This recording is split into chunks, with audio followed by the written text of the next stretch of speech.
Manusia silver sering kita temukan di lampu merah atau perempatan jalan. Aksi mereka tentu saja untuk mencari uang dari para pengendara. Media sosial pun digegerkan dengan tingkah manusia silver yang diinterogasi oleh petugas kepolisian.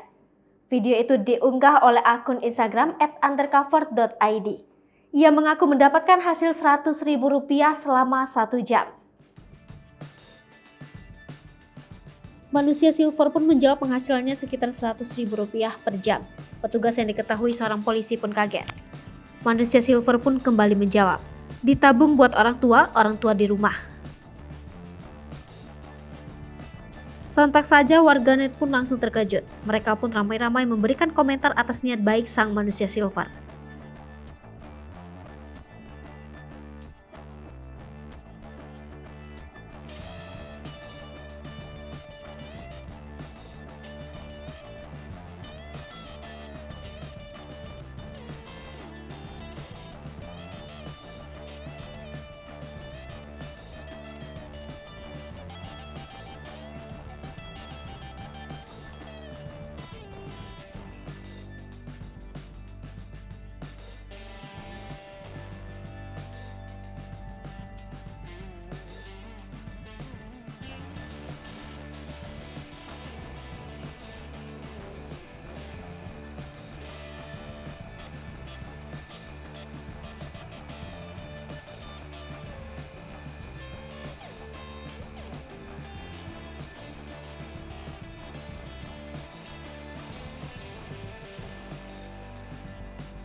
Hai pemirsa Sri Popo TV, jangan lupa komen, like, dan subscribe, serta tonton terus berita-berita terupdate lainnya.